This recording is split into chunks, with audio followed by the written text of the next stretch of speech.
And you're live, Rick. Okay. Well, I'm so excited about today's broadcast. Welcome, everyone, and please share this broadcast with your friends and colleagues. My name is Rick Ulfik, and I'm founder of We the World and the We campaign at we.net. There you can learn more about We the World. Today is day 10 of 11 Days of Global Unity that goes from September 11th to the 21st, which is the UN International Day of Peace. And this is our 16th anniversary of 11 Days of Global Unity.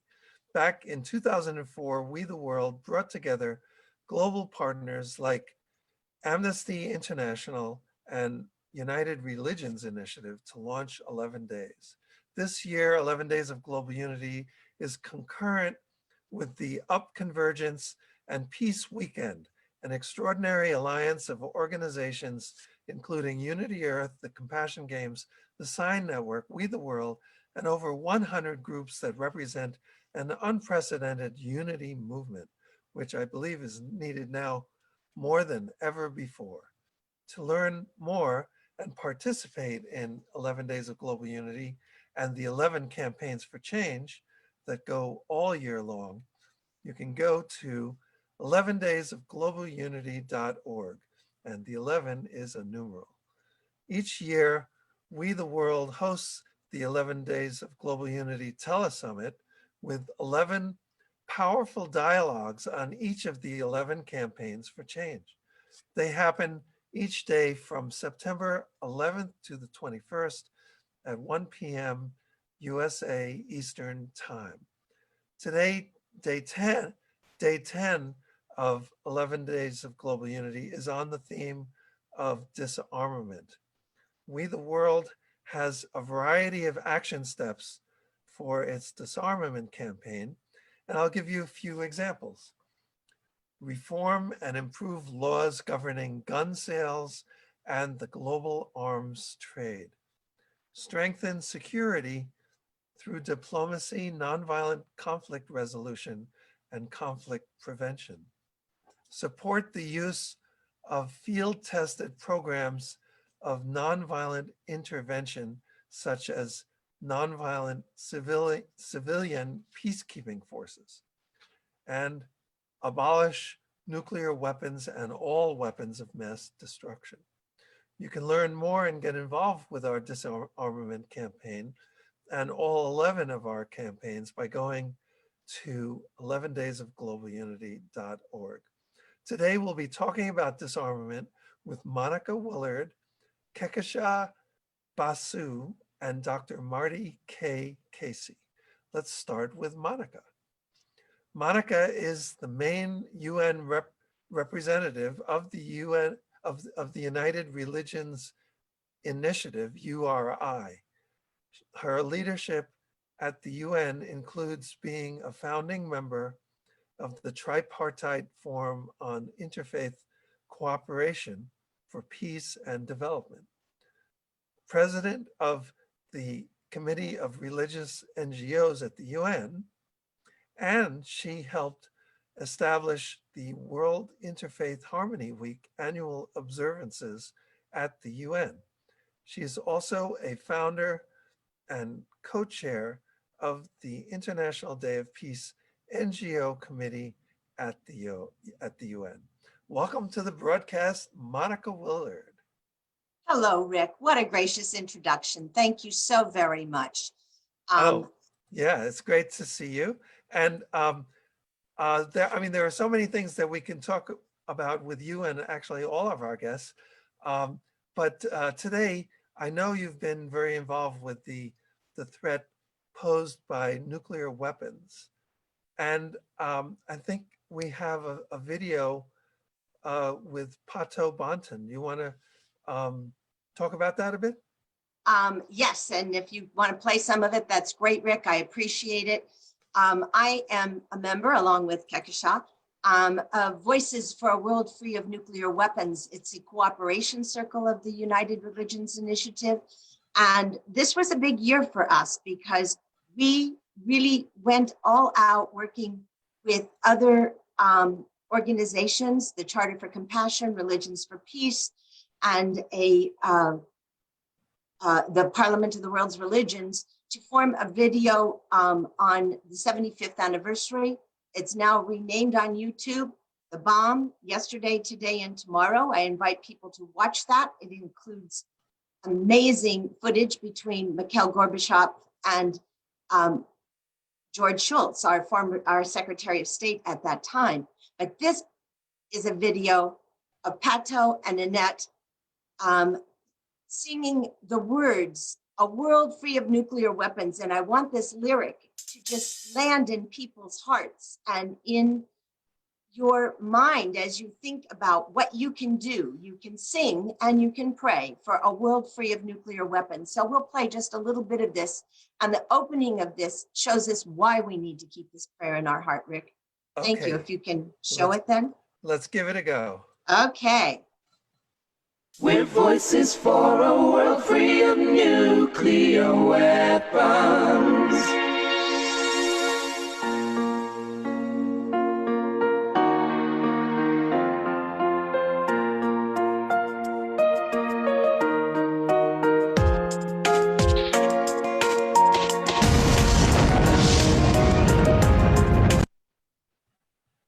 Oh, it's, Oops.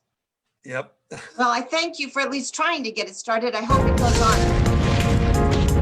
It's important for people to see what happened in 1945 and why. Peace on earth prevail today.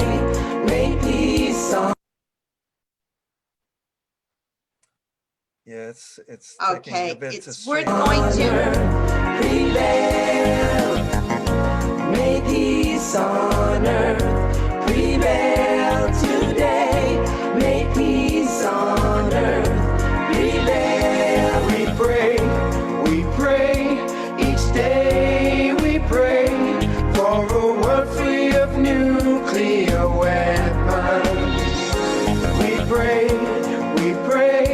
each day. We pray for a world free of nuclear weapons. Yes, we're calling all leaders of humanity to end this atomic insanity that threatens our human family, jeopardizing our global ecology. We don't want to see another Hiroshima or a deadly accident either. No. We need a nuclear ban to protect our future generations. We pray each day. We pray for a world free of nuclear weapons. We pray each day. We pray for a world free of nuclear weapons. The beginning and the end are in your hands, O Creator of the universe. And in our hands, you have placed the fate of this planet. We, who are tested by having both creative and destructive power in our free will, turn to you in sober fear and in intoxicating hope. We ask for your guidance and to share in your imagination in our deliberations about the use of nuclear force. Help us to lift the fog of atomic darkness that hovers so pervasively over our earth, your earth, so that soon all eyes may see life magnified by your pure light. Bless all of us who wait today for your presence and who dedicate ourselves to achieve your intended peace and rightful equilibrium on earth. In the name of all that is holy and all that is hoped. Amen. Yes. Okay. Thank you, Rick, for showing the beginning of that song. It goes on to talk about how much time we have on the doomsday clock, but it reminds us how important keeping the thought and the prayer of abolishing nuclear weapons as we look at the 75th anniversary. It's really important that we make sure that this horrible use of technology can be transformed. And the amount of money that goes into it, disarmament isn't just something we need to do to be nice. Disarmament is something we need to do to be practical. It costs us so much money to fund the nuclear weapons industry. And we need that money to help with health, with education, with so many other things. It is really imperative that we look at this dangerous and not needed form of weapons, because the other thing we did this year was to highlight the quote that Mikhail Gorbachev and Ronald Reagan agreed to in 1980s, and that is that a nuclear war can never be won. Therefore, it should never be fought. And we must think about this. Why are we spending billions of dollars to fund something that is suicidal, that is genocidal, that would destroy the planet? It is time that disarmament is taken very seriously so that we can use the funding and use the amazing scientific minds that are being absolutely funneled into destruction. And let us put those minds to work in cleaning up our oceans and in cleaning the air and this common good. We share one planet. We cannot afford to destroy it. And it's really in our hands. We have two incredibly huge problems that we are facing: climate change and nuclear weapons. And both can destroy the planet as a whole. And so we need to make the shift now to disarmament, not just getting rid of the weapons, but actually using the money, using the resources, and changing our hearts so that we can find new ways to build collaborations. We will never save the planet by ruling over it and being willing to totally destroy any section of it in the name of peace. It isn't peaceful to put all of the weapons and the uranium and the different components of any weapon into the air, into the waters, and particularly into the bodies of another human being. I agree. So great, Rick. I thank you very much for having us on today. And Sure. I look forward to hearing my wonderful words from my companions. Thank you so much for letting me share URI's Voices for a World Free of Nuclear Weapons. Definitely. And I'm also interested to hear, because you were also involved with lessons from Nagasaki. Do you want to talk about that a bit? I will share that. And I'm grateful because Kehkashan was our moderator for that. It is an amazing YouTube piece, or it's on the website that was shown to Voices for a World Free of Nuclear Weapons. One of the things about Nagasaki was it was a mistake. It was a second choice. It has a story very different from Hiroshima. And so our webcast showed personal stories. One was a daughter from a father who had gone as a doctor for the military to work with the people who were affected by the bomb. Another one was John Raymer, who talked about how his father was in a bomber at the time, dropping leaflets for surrender when he heard that we had dropped a second atom bomb. And then to look at just how different it is from Hiroshima. But one of the things that we left out of that video that I'd like to add today, and it's so pertinent because this also starts Climate Week at the at the UN this week. Nagasaki had big mountain ranges around it. So even though the impact of the bomb and the amount of explosives was much bigger than Hiroshima, it didn't spread. And the reason it didn't spread with devastating fires and high winds to even do a much bigger destruction in Nagasaki than in Hiroshima was because the mountains absorbed the impact. And I just want to remind people that Mother Earth actually protected Japan and in some ways protected people from the United States as well, because the horrors of nuclear weapons, and we know the scientific evidence of this, we must ensure that they've been dropped twice. May they never be used again. And they won't get to that point unless we stop building them, unless we stop thinking of them as something that we can use as a safety net, because there is nothing safe about a nuclear weapon. So I invite people to really look at what the use of something like this would be, and pray and act and vote in ways that we make nuclear weapons a weapon of past, something we remember as only happening twice and never again. And we need everyone to make that commitment and to make this shift. Thanks, Rick. Definitely, definitely. So thank you, Monica. Now, did you also want to talk about the dialogue with I left out one of the between, most important things. Thank yeah, you, Rick. the dialogue between the- Mikhail Gorbachev and George Shultz? And why don't you also mention, what their roles were back when they were talking with Reagan and all. When Ronald Reagan was president, George Shultz was his Secretary of State. And George Shultz had been the Secretary of Treasury before that, and he also happens to be a member of URI. And he's going to be 100 this year. And so he wanted to share his reflections. And he looked back and was talking with the founder of our organization, Bill Swing, and talked about Reykjavik and an important peace conference that took place. It didn't come down as this is the most successful thing ever because the negotiations weren't firmed up there. But on the table in Reykjavik was the discussion that a nuclear war can never be won, therefore it should never be fought.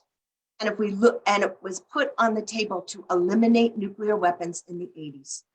But we had a level of idea that we needed a defense. This is shown in the video, the bomb yesterday, today, and tomorrow that you can find on Voices for a World Free of Nuclear Weapons. And this concept was discussed so much in the 80s between the Soviet Union at that time and the United States. And we did eliminate the numbers by half of nuclear warheads following Reykjavik. We also were able to eliminate an entire level of weapons. The intermediate weapons were eliminated at that point because of the discussions that took place in Reykjavik in the 80s. So I invite you to look at this video for the discussion between Mikhail Gorbachev today and George Shultz today, looking back. It also includes messages from the mayors of Hiroshima and Nagasaki, and it also includes messages from other people involved in nuclear weapons. And it's the bomb yesterday, today, and tomorrow. And I really invite everyone on this call and those who see it to understand that the power of a nuclear weapon is something we never want to unleash again. And we can do things now to make sure that doesn't happen for future generations. And we have that choice to really push this as an issue. It is not a forgotten issue, and it's costing us billions of dollars each year. So please demand it from your leaders and talk about it in your congregations, in your conversations, and also add your prayers. Let us get rid of this scourge of war, but particularly this ban, this very specific weapon. It is too dangerous. Thank you, Monica. Let's bring in our next guest. Kakisha Basu is a youth leader, environmentalist, champion of children's rights, TEDx speaker, author, musician, and a passionate advocate of women's rights. Winner of the 2016 International Children's Peace Prize, Kakisha is a tireless advocate for the UN Sustainable Development Goals. She is the founder and president of the Green Hope Foundation, and she is the recipient of the first ever Gorbachev-Shultz Legacy Award for her work on peace and nuclear disarmament. Welcome to the broadcast, Kakisha Basu. Thank you so much. And it is an honor to be here today. And Yes. yeah, and I'm very privileged to be able to share the platform with people who have done so much work on making our planet a better place to live in. So thank you for Yeah, inviting me. sure. And wow, it looks like you've been doing really excellent work in so many areas. We'll have to get you involved with many of We the World's 11 campaigns to transform our world, which include things like human rights, which I see that you've been very involved with: human rights, women, children and youth, peace, and more. Today, I guess we're focusing on disarmament. So would you like to talk about what you've been doing in that area and also about what you've been doing regarding the UN SDGs? Of course, of course. So, as you mentioned earlier, I am the founder president of Green Hope Foundation, which works globally with children and young people, especially those who are left behind, the marginalized and the vulnerable. And in my, as you said, I work on human rights as well. So, in my capacity as a United Nations human rights champion, I link my work with that. So my Green Hope members and we've worked with children in communities where families barely get to eat 1 square meal a day, where girls are sold off so that the rest of the family can be fed. And we've worked in the war-torn zone of the Syrian refugee camp on the Lebanon-Syria border, where there are children and adults who are just shell-shocked, having lost everything as they fled the bombs and gunfire that had literally obliterated their homes in Syria. And there were girls in their teens who had attended our workshops that we conducted there, who were carrying their own babies. And the violence that they had endured was not just in the form of bullets, but in the form of something that was much, much worse. And these are the innocent victims of war among the millions worldwide who suffer as a consequence of conflict fueled by this constant proliferation of arms and the mad race for deadlier, stealthier weapons. And the arms industry feeds off this sense of insecurity that nations and their political leaders exploit to divert the attention of the masses from real life problems. And as Monica mentioned, of hunger, of disease, of unemployment, of inequality. And governments are now linking, and have also linked in the past, patriotism and national pride to justify their spending on arms and weapons of mass destruction. And you would have probably seen in the news that the latest and most glaring example of this is India test firing the hypersonic technology demonstrator vehicle, making it only the 4th country in the world after US, China, and Russia to develop and test this technology that will pave the path for missiles that will travel at 6 times the speed of sound. And on the same day that this test was conducted, India recorded over 90,000 new COVID-19 cases, moving to 2nd place in the list of countries with the most infections, with now 4.2 million cases. And based on data, official data, India has the dubious record of over 56 million children who are out of school. That's the highest in the world and is amongst the top 10 countries in the Global Hunger Index. And there is no data yet on the thousands of children who dropped out of school due to the pandemic that has forced them to work as child labor and providing food for their families. So there needs to be an immediate embargo on the arms manufacturing, and the billions that are spent on research and testing need to be diverted, as was also mentioned earlier, to find cures for the ills that plague our world: hunger, disease, climate change, species extinction, housing, employment, education, and equal opportunity.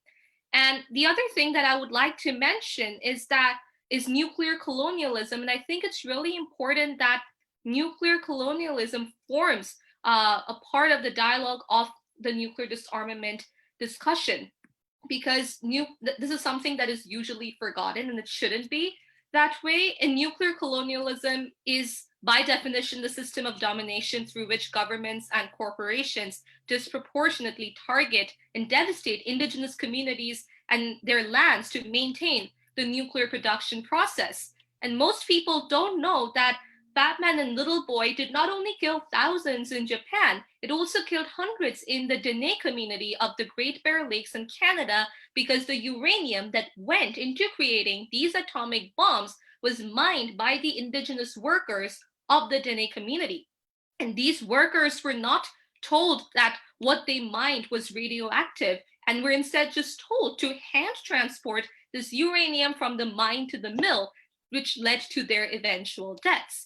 So the nuclear arms industry thrives due to this lack of public awareness of about the all-around damage caused by nuclear weapons, starting with the raw material, uranium mining, its processing, the citing the waste, and then the billions that go into research and development and the storage, actual storage of the weapons themselves. And that is why disarmament education is so important, because that brings the skeletons out of their closet. And I strongly object this notion that, nuclear disarmament is just a topic for experts to discuss. On the contrary, it's a topic for all of us, including children, girls. Age has nothing to do with it, because the bombs in Hiroshima and Nagasaki did not discriminate by age. So then why shouldn't young people be engaged in the decision-making with regard to non-proliferation? Because these weapons of mass destruction are the most potent threat to the future. And Rick, as you asked for me to elaborate on the work that we do with Green Hope on disarmament and the SDGs, at Green Hope, we use education for sustainable development as a transformative tool to spread awareness amongst all sections of civil society, private sector, and government, especially in civil society, those who are the most marginalized and vulnerable communities who are at the receiving end of all of the environmental degradation, social injustice that is precipitated by the actions of rich superpowers. And these are communities whose natural environment and livelihoods have been destroyed by polluting industries, by the impacts of climate change and species extinction. So through our innovative workshops called Sustainability Academies, we provide skills-based education that empowers them with the knowledge, behaviors, and attitude to regenerate their local environment, create circular economies, and make them self-sufficient. And the Sustainable Development Goals are all interconnected. They're not silo-based because they're intrinsically linked to one another, and one cannot be achieved without the other. Because how can you address the issues of hunger, poverty, and unrest in a community that has lost its sources of income due to destruction of their natural habitat, due to climate change or pollution, if you don't address all of these aspects together? So what we need to do is mitigate climate change, reduce pollution, regenerate natural ecosystems, improve local economies, that in turn addresses their hunger, elevates them out of poverty, bringing about greater inclusivity, and this leads to peaceful and resilient societies. And this is how our academies assist in localizing the SDGs. And since our audience is global, and most of our target audience is they've never actually been to school, we use innovative modes of communication like music, art, dance, drama, sport, connecting it with STEM education. And peace education and disarmament education in particular sometimes might be a little difficult for children to understand. So the music and art really help them to express their ideas and learn more about how they can contribute to this peace building process. And, the SDGs and the progress that we had made, the pandemic really kind of put a stop to that. But I would say that the pandemic has not put a stop to our efforts to continue our work, because it's actually provided these new avenues of advocacy, because we have adapted to the digital highway to make ourselves more effective. And we all know that this pandemic has caused tremendous damage and misery, but it's also provided us with, as humanity, a once in a lifetime opportunity to reset and build a new normal. So now multilateralism must be the new mantra as we come out of the pandemic pause. And while as individuals, we must obviously practice social distancing, we must not allow our governments and countries to do the same, because collaboration, cooperation, and empathy must be our drivers. And our outreach must address the needs of those who are the farthest first. And we can no longer squander our meager and finite resources on building the next super bomb. And there can be no going back for nations to stockpiling their arsenals. We, as voices of civil society, must ensure that policymakers invest in building back better to make future societies and current societies more resilient, equitable, and sustainable. And only then can we achieve a peaceful world. Definitely, definitely. So yes, so you're very knowledgeable about all of the interconnecting issues. I really liked how you connected all of those things, and it's important for people to understand, like you were saying, about the people who are actually carrying the uranium, and they suffered and died as well.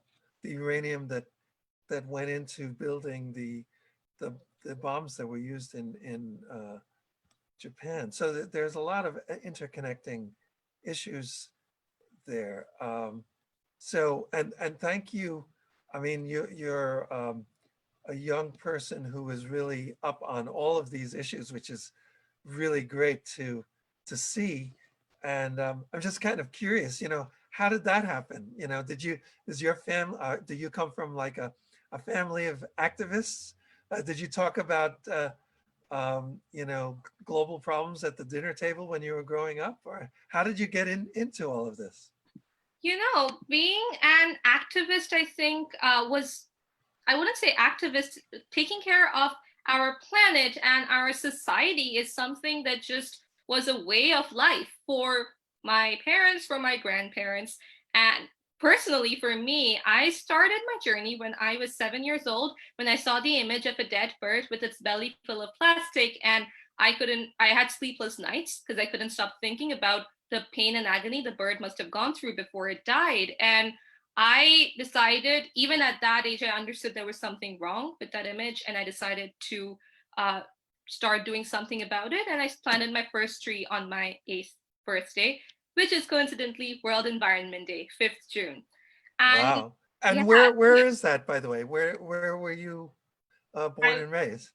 I was born and raised in Dubai, but as a Canadian, I'm back home in Toronto now.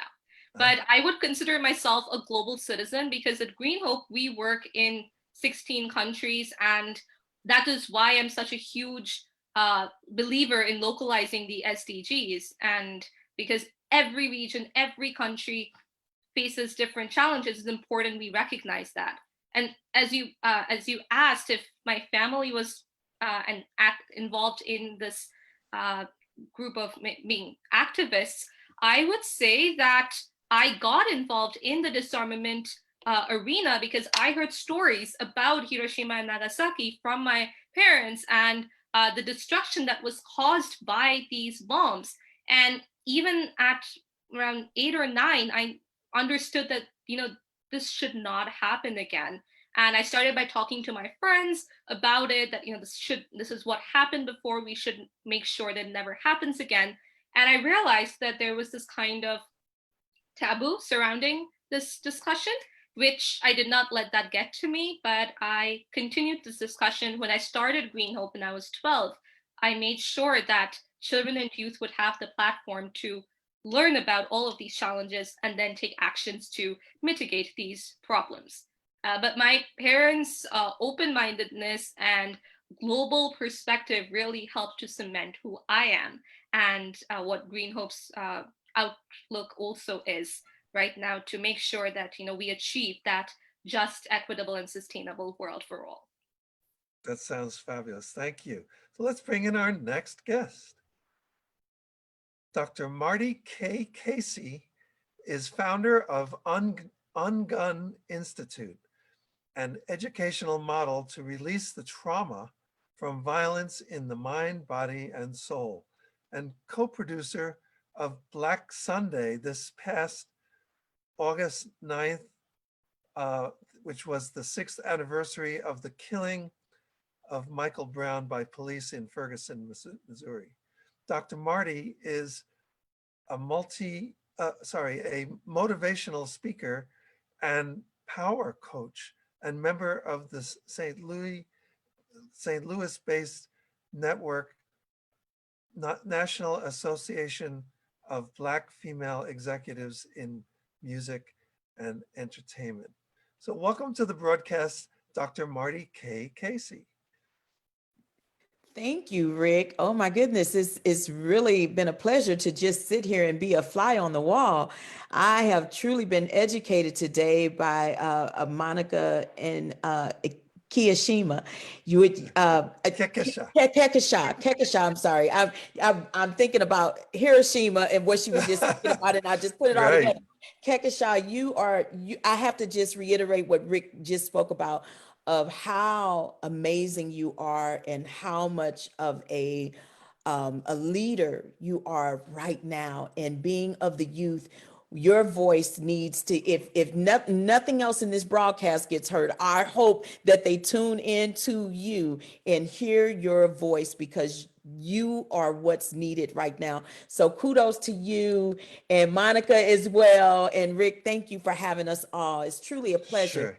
So I wonder if you want to tell us about Ungun Institute, of course, as well as the extraordinary events that you've participated in recently, like Black Sun Day, and Sun is S-O-N, August 9th, and the also the amazing August 28th Washington D.C. rally, and anything else that's coming up for you.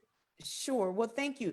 Well, let me just say this. I'm going to go almost on the opposite end of what Monica just spoke about. And when we think about the 7 levels of what I call 7 levels of love, it starts with the world, and then the planet, nation, country, community, home, and then it lands on self. That's our base, is how we show up in the world personally. And so what they were just speaking about in the world, it truly matters, and it matters what's happening in our planet and so on and so forth. But it really starts with self. And so Ungun Institute really speaks to that. Now, are we the only organization that's out there that's dealing with self-healing and bringing that awareness? Absolutely not. Are we the only organization that's dealing with it and even incorporating the arts? Probably not. But one of the things that I can honestly say that I believe that I personally bring to the table is that this self-healing was developed, and the method of Ungun was developed based off of my own personal experiences. And the reason that I think that that is important to say today is because a lot of times we think about all of the things that's happening around us in our communities, in our world, and we're trying to figure out how can we show up, how can we be, of some help, and maybe I don't have the experience, or I don't carry the title, or I'm not connected with the right group. Well, truly, it really starts with you and your own personal experiences as to what you can bring to the table. Remember, Kehkashan just spoke about how it started with her in the trauma that she saw a bird go through when she was 7 years old. And trauma, really, that's what it is. It starts with it can land on us visually. It can land on us and have such an impact in such a way that it causes us to really move to a call to action. So again, kudos to her and how that has taken place, because that's exactly what it was for me, Rick. I grew up in a household, unfortunately, where it was a loving household. Let me start there. I was daddy's girl, and my mother is still alive, and I love my mother. I talk to my mother several times a day. But during that particular time, my parents were really trying to figure out life, and they were trying to figure it out in such a way. They were young, in love, and having myself and my brother, and there was a lot of abuse that I witnessed. My father was an alcoholic, and he had begun to physically and verbally abuse my mother, and I witnessed this as a child. So what do you think that did to me, Rick? That was some anger that was imparted upon me that I, as a young child, I didn't know what to do with. And even by the time I was 8 years old, I had gone into the restroom and I saw my mother lying out in the floor where she tried to commit suicide, and I had to be the one to call 911. That was a very traumatic experience for me. So all of that hurt and that pain that I had witnessed, I was carrying it on the inside. And as I began to get older and developing or what have you, by the time I made it to high school, here I am, a freshman in high school, and I am now attending 10 different schools. So that was even more trauma. So this is what I call collective trauma. There was just so many added layers of things that was happening. So by the time I made it to high school, I'm not focused. I mean, I can't hardly read. I can't really pay attention to this science project and do these math problems because I was embedded with the hurt and the pain of what I was witnessing all throughout my life growing up. That was still inside of me. So I learned how to ungun, which what I call is removing a trauma bullet. I learned how to do that, but I didn't have a name for it because a lot of times in our Black community, in our culture, we don't always, or we haven't always talked about going to see a psychiatrist or a psychologist. That's just not a part of our culture. We are more and more, we're leaning towards that now, we're removing that stigma, and it's allowing us to receive that clinical help. But growing up in the 70s and the 80s, 90s, that wasn't anything that was talked about in our home. We turned more to our faith and our churches and our beliefs in that manner. So if you couldn't turn to God and you couldn't turn to your pastor so that these things, that whatever it is you was dealing with could be removed, then 9 times out of 10 you were still living with it. So I learned how to ungun, remove those trauma bullets. And the reason that I was able to do that is because I wanted to be something in life so bad. So bad I wanted to be a singer. And so singing, as we spoke about here before, how the arts plays a part in the delivery of how we approach a lot of these things. So what it was for me was singing. And here I am, I landed in my 10th school here in the 9th grade. And my teacher, my music teacher, after I had had a fight and had been suspended from school, my music teacher pulled me aside and she said to me, she says, "Marty, you're gifted. And doors will open for you, but as soon as they open, they're going to close because you need to change some things that's going on the inside." So before I could look at the world and I could look at the country and my community and what was happening in my home, I had to look at myself. I had to go on the inside, Rick, and I had to figure out what was going on the inside. I was holding anger, and that's how it was showing up in my home, in my relationships, in the community, on my jobs, in school. That trauma, it was a block for everything I was trying to do. It was almost like you're trying to look out the window and see a beautiful scenery, but all you see is a mountain. That's all you see. Every window you go to in the house, I see a mountain. I can't see the scenery. That's what trauma looks like. How can I begin to move that mountain? And what's interesting about that is that that's exactly what my teacher helped me to do.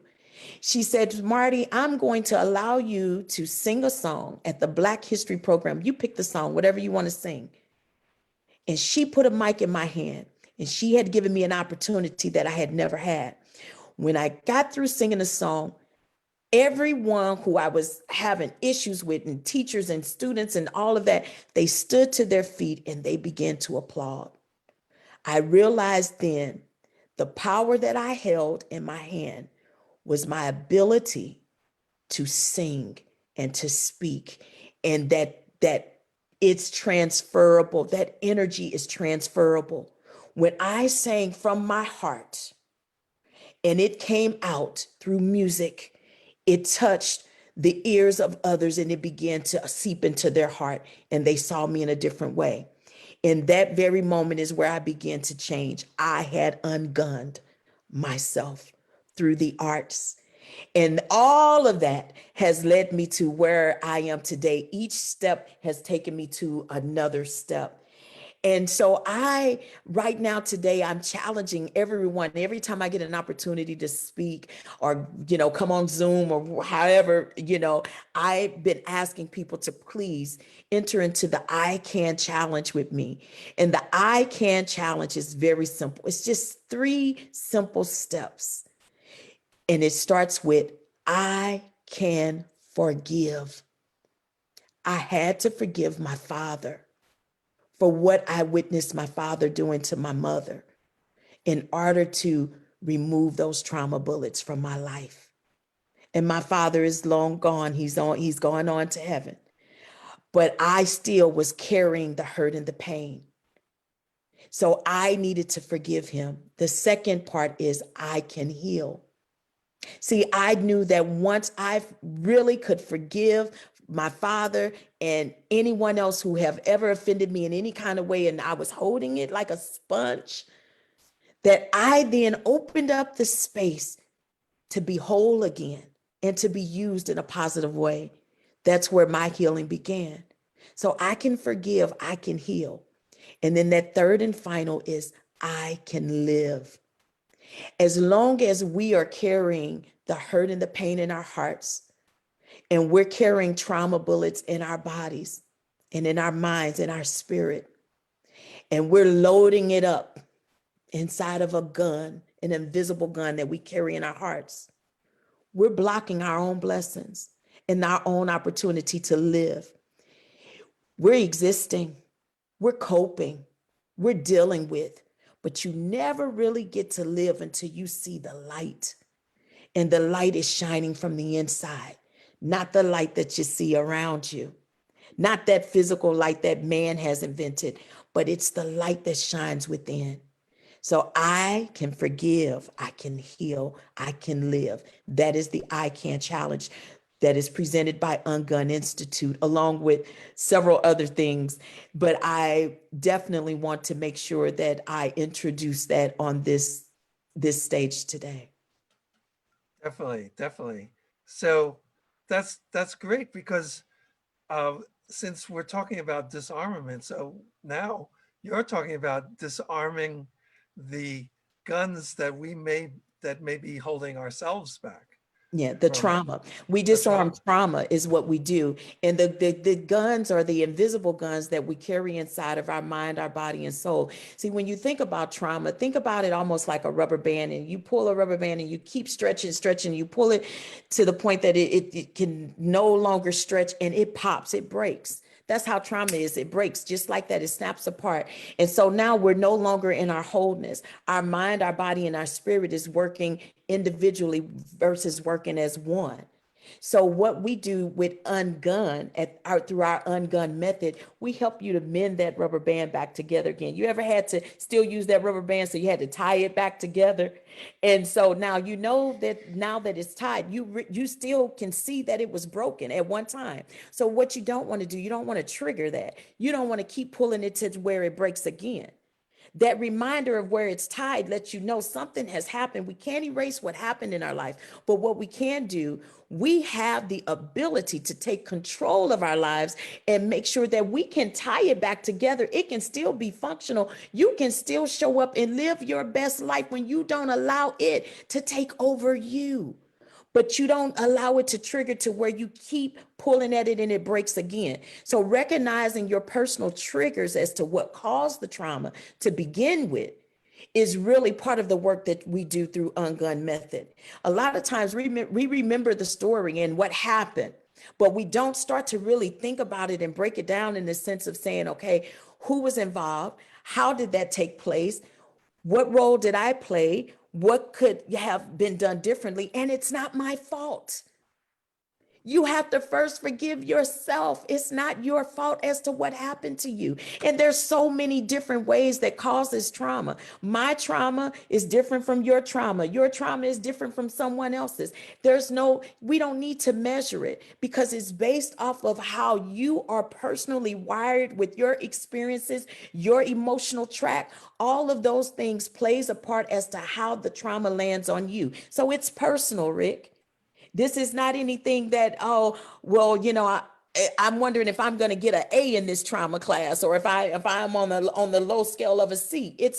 There's no measurement. All it is healing. It is a way so that you can show up in the world better. And the reason being that it's so important that we do this individual work is so that it doesn't get to that place. Can you imagine? Because it's still a human being that gets to still deal with the nuclear weapons, okay? Right? It's human beings that's building these weapons, but it starts with what they think about them. Why do they feel that it's even necessary? What have they been through in life that's causing them to feel like at some point in time, if we wanted to just erase the whole earth, we can. So let's build something to do that. What causes you to feel like that? What have you been through in life that's placed you down that track? So if we can really ungun our leaders, and we can ungun those who make those decisions as creating these things. I think Monica said it earlier. I had written this down where Monica was speaking about how it costs so much money to even build these nuclear weapons. So imagine if we, instead of putting the money into how we can kill someone, we put the money in how we can heal someone. Definitely. That means we're putting the money back into life and not into death. Right. Who wouldn't want to do that? If someone's voting to let's continue to create this mass destruction of nuclear weapons, I would be the first one to say, bring them to me. I need to ungun them. I'm concerned. I need to ungun them because they're caring more about how to destroy the world than they are caring about how they can personally live better in it.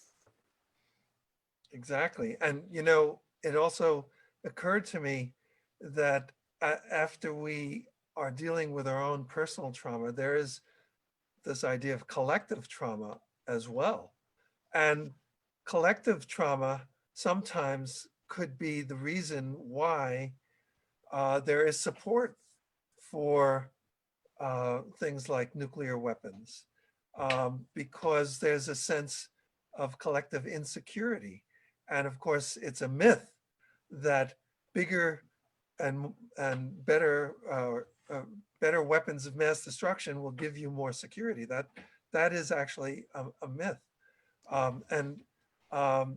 So I think that conflict resolution, diplomacy, and things like that are other ways to go that can give a sense of collective security. But it's an educational process. Not everybody knows that. And I think it would be great if some of the leaders were able to come to Ungun Institute and get some healing. Absolutely. It's important. And you just touched on something, the collective trauma. That's what we're experiencing right now while we're in the middle of a pandemic and we're in the middle of a race war. And who would have thought that in a very small town like Ferguson, and I live just 10 minutes from Ferguson, where everything took place when Michael Brown was murdered on the streets by a police officer. And I remember, Rick, in that very moment of, oh my God, something's going on in the world that we really need to stop and fix right now. And I remember a good friend of mine calling me who lives across town in St. Louis. And she says, what's going on over there in North County, Marty? Are you all okay? I see and I said, you're calling me almost as if this isn't affecting you. I said, do you really think that this is a zip code issue? This is not a zip code issue. This is an issue for humanity. Anytime we are okay, I don't care who did it, be it that it was a police officer or a random act. Anytime we are okay with killing someone, leaving them in the streets, lying in their own blood for 6 hours, while we turn on the cameras of social media and we watch this in real time, oh, something's wrong. Something's truly wrong that we really need to fix. So here we are, fast forward 6 years later, and we're still dealing with the exact same thing. We then watched an officer put a knee to the neck of someone, and we watched that. That's collective trauma. What do you do with that? When you saw the video, and Monica, you saw the video, and Kehkashan, you saw the video, what did you do with that? How did you feel? Where do you place that? If we don't learn how to ungun it and remove those trauma bullets, it just becomes like a sponge, and we just continue to add that hurt and pain inside of us. Hurt people, but healed people can heal people. And that's the business I'm in. I'm in business to heal people. There was a time that I was born into a situation where I was hurt. There was nothing I could do about that. That was part of the trauma that was just meant to be in my life. But the responsibility and the accountability that I hold as a human being, and even a responsible adult, when you know better, you do better. So Exactly. collective trauma, it happens, Rick. It does. It But what are we definitely going to does. do about it? That's the question we need to be asking. You know, you brought up a very, for me, a very important point, which maybe we can kind of segue into kind of roundtable discussion in Sure. general. But you made the point of when that happened with Michael Brown and everybody saw it, and you were talking with someone, and you got the sense that they thought that that's something over there and it's not affecting them. Yes. So you're getting to a very important point that I want to bring up, which is what one of the things that We the World is doing is helping to make that cultural shift towards a society based on we consciousness. And what does that mean? That means that the health and well-being of each member of society is considered to be essential to the health and well-being of the whole of society. Like each, in other words, the survival of society. And we're at a point now where that lesson is actually in the headlines for the pandemic, right? If one person comes down with COVID-19 in a community, then everybody in that community realizes, oh my God, we could die. The survival of that community is at stake. And yet, when one person we see in a community is homeless, or one person has been discriminated against, or is one person is poor, we haven't made that leap yet to realize that the survival and well-being of the whole community is at stake. And that is the goal of what we're doing with the We campaign and We the World. Any other comments, like Monica, any thoughts about any of the things that we've been saying so far? I am just so deeply moved by everyone. And Rick, particularly, I want to say thank you to you. I've had the good fortune of working with you since the late 90s. And for anyone who doesn't know Rick, he lives what he talks about. He is there for all of us, and he's an inspiration. And I just have to say, thank you, Rick. Thank and you. I'd like to tell you something. It almost brings tears to my eyes talking about it. And I mentioned it to you before. I was at the 15th anniversary. It was the 20th. It was the 20th anniversary of We the World. The World. Right. And well, actually I was with Rick on September 11th in 2001, which was part of what built the 11 Days of Global Unity. And we were together doing an event at St. Bartholomew's in New York City and preparing for it that day. And Rick said, I've got to do these 11 days between September 11th to the 21st, because the International Day of Peace is what we want to build towards. We don't want to stay with what started a war. We want to build out of it. And so that is what started the 11 days. And what I've been doing with the International Day of Peace each year is trying to make it outside of the UN itself. And this year, because of COVID, we had youth from all over the world at the UN observance, and people are doing events all over the world. And it's largely because people like Rick have been doing their part for so long, and it's expanding and expanding.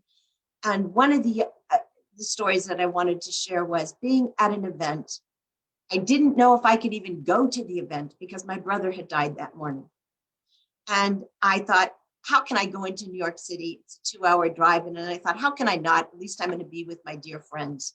And while we were sitting at that event, someone walked over with his phone, and I had to read that the UN had just canceled the student observance for that year for the International Day of Peace that was to happen the next week, where 800 students were coming. And what I realized was, as that event was canceled, it was devastating. It came at a time when I was hurt to begin with. But I was with people who were working to make the world a better place. And that just overtook everything and helped us celebrate the International Day of Peace in a totally different way than what we had thought about. And yet that was a beginning of an even bigger expansion. So when we have these opportunities to learn from other people, to be consoled, and to just be connected, it makes a difference. And so I just say thank you to Rick for doing this. I say thank you, Dr. Marty, for your leadership and what you're doing. And I say thank you to Kehkashan, who has shown so much to so many at such a young age. It's a pleasure to know all of you, and thank you. Thank you, Monica. And Kakisha, any thoughts about what we're talking about in general? Absolutely. I think that what was brought up earlier, that we very often we don't, if it's happening somewhere else, we might not relate that much to it. I completely agree with that, because when I work with the children in, for example, one of the refugee camps, and I talk to my peers when I go back, come back home about all of this, they're like, oh yes, this is happening in another part of the world, but that doesn't really affect us. So why should I care about it? And it kind of hurts me that people actually think that way, because this, as was also mentioned, it affects all of us in one way or the other. I think the media also has a very big role in fanning this kind of lack of empathy, because I personally feel that they're selectively blind. Because if you, for example, if you take the fires that are happening all around the world, now it is focused on California. And yes, it is a terrible situation there, but there are still fires that are raging in the Amazon, which are not being reported on as of now, in Borneo, in the rainforests that are being destroyed over there for palm oil. So you just, it depends on the media as well. And that is driven by the audience, and they do that for the ratings. The audience feels that, oh, this chapter is over, let us move on to the next issue, we can talk about that, and then let's move on to that. And most of the time there's this disconnect. So I think that it's really important that we understand that even if an issue is happening in another part of the world, there is something that we can do about it. And the least we can do is just tell people about it, and to spread awareness that, this is happening in another part of the world and it affects us. That's the least we can do. And then of course we can take actions to make sure that we stop this problem from happening again. And I feel that even in Green Hope's work, I see that firsthand, that once you're able to see that this issue on the ground, then you realize that, okay, it does affect us. And that's what happened when we ventured out into this war-torn area, where we realized how drastically it could affect us as well, because seeing is believing. So yeah, I think we really need to change that human mindset, and only then can we regain our common humanity. Exactly. So, well, as we, I guess we can wrap up, and why don't we just go around? Can I answer Oh, that? yeah, go ahead. I wanted Sure. to tag on that also, Rick. So it goes back to, again, through Ungun, our 7 levels of love.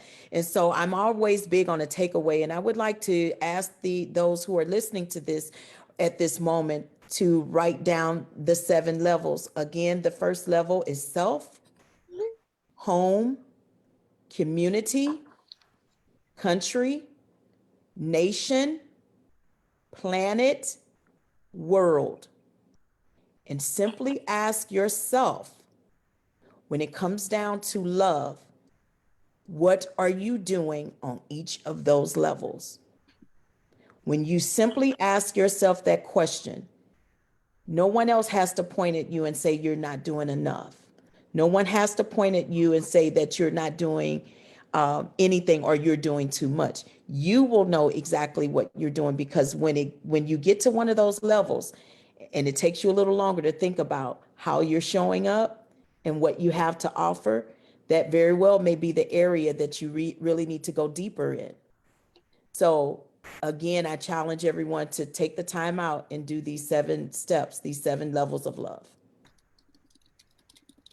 Yes, it's beautiful. And for me, it's like 7 levels of we, of what that means, because it's like ourselves, what we actually means ourselves in connection with others. And with We the World, we have that expanded view of we. I mean, that's what we promote. So, when people talk about we, they usually think about, their circle of loved ones, maybe their family, their friends, but do they include in their we their pet or their plants? Is that part of the family we? Does it include the community? Is it just their religious group or ethnic group, or is it more expansive? So when we're talking about it, we're talking kind of like those 7 levels. It's like expanding we to not include all the humans on the planet, but all the other life and even the ecosystems that support life. And it's a way of thinking, because if people are concerned about whoever is in their we, right? So if you expand that concern and care and empathy, then to the whole planet, then we will achieve what our friend Jude Caravan talks about. She's a physicist, and she says, think cosmic, feel global, and act local.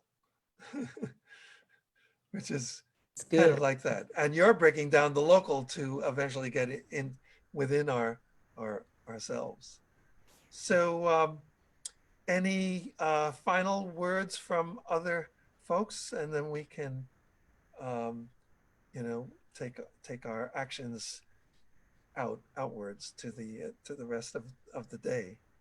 Monica, any last words from you? Well, as you said that, I couldn't help but think this is Disarmament Day in the 11 days. And tomorrow is the International Day of Peace, September 21st each year. And Rick has shown us that you can celebrate it for 11 days before. The UN even has a 100-day countdown to it. And the focal point is a ceasefire. So let us bring that ceasefire from the global level into our hearts and have that personal ungunning. And take a minute of silence at 12 noon tomorrow, wherever you are, to just think and pray for peace. Right. At noon in every time zone on the International Day of Peace. That's what people are doing, taking a moment of silence, September 21st. And I love that, the ceasefire, taking that into our own hearts, and as kind of doing the ungun idea. And Kehkashan, any final comments from you? Sure. Yeah, I think that the greatest challenge to disarmament is that it's not yet a mainstream discussion, and it does not feature in the daily concerns like food, employment, health, and education. And if we really want to achieve disarmament or any kind of change, we must get civil society and all stakeholders to realize how it impacts our lives. And even the recent report that was published by the UN Economic Networks, they said that there were these 5 man-made megatrends that would either affect the world positively or negatively based on the policies that were made. But in these 5 megatrends that included climate change and natural degradation, inequalities, urbanization, rapid population changes, and technological revolution. The disarmament was not a part of this. And I think that it's really sad that we've not included disarmament in this because it is such an important issue that we need to discuss. But I think that, instead of giving up to our collective efforts, we will be able to get this to the forefront because every bullet, every weapon in the world today, it's an assault on our rights, it's an assault on our freedom, it's an assault on our dignity. So, yeah, I think it's important that we involve all stakeholders, build a grassroots movement, take the issue to the people, not just here in the Americas, but to those in the LDCs and to every child who cannot go to school. And once there is a call for disarmament from the ground level, policymakers will be forced to change. And the last thing I'd like to say is I'm echoing my fellow panelists that we need to ask ourselves, what have we done to bring about change? And our conscience will give us the answer, and that will prompt us to go out there and make a difference. Beautiful. Thank you, Kehkashan. And Dr. Marty, what are your final thoughts? Well, I also want to thread in with what Kehkashan just mentioned about the hunger and the inadequate housing, the pandemics, unemployment, and climate change. All of those things, again, they bring about trauma to individuals and to communities and to countries and nations. And so I want to leave us all with two words, just two words, that as we show up to do the work, because Monica even mentioned it earlier about singing and praying. That's two things that we can do. A song changed my whole path in life. So singing and praying is so necessary. But one of the things I have to add to that, prayer without works is dead. We have to do the work. So as we continue to do the work, I want you to remember these two words, empathy and compassion.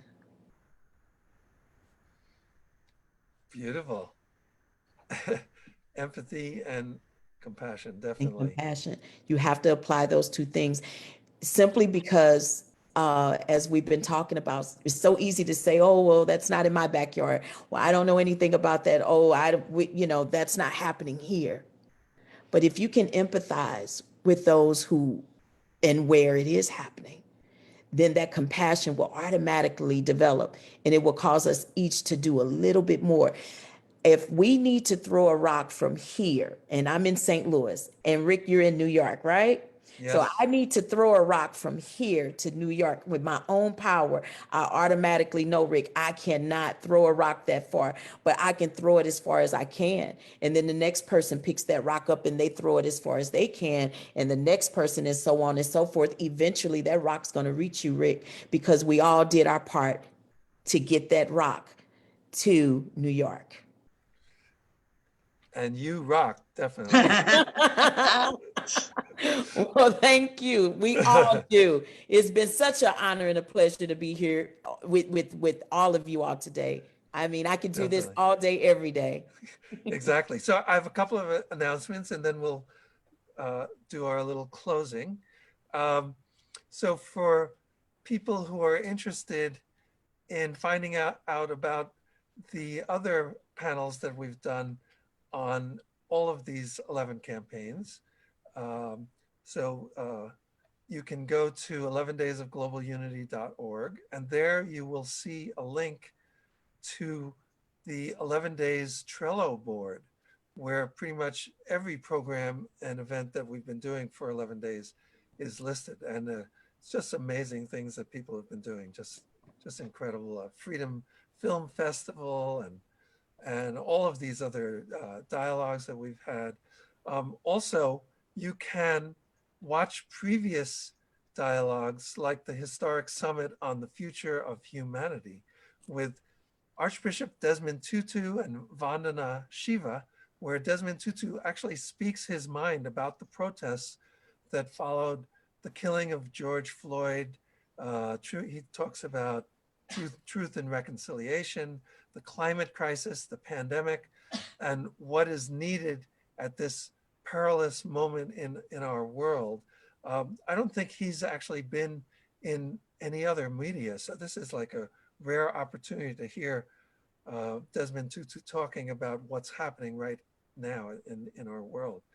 So you can see this and all of the other dialogues by going to We the World's Facebook page, which is facebook.com / the We Campaign, or our YouTube page, youtube.com/We the World.org. And to learn more about We the World in general and the We Campaign, you can go to we.net. And last thing I want to say is that, of course, transforming society in the ways that we're talking about is not a spectator sport. So collaboration is key. And you can go to we.net/partner to sign up as an individual, like you can join the We team, or as an organization and collaborate on any or all of these 11 campaigns for change. So I want to thank you all so much again for being part of this panel. And I think we achieved what is our big goal for all of our events with We the World. We say we want to inspire, inform, and involve. 3 I's that make a we. And we're going from a me society to a we society. So thank you all again so much. And we will see you in some form or another really soon. Bye-bye.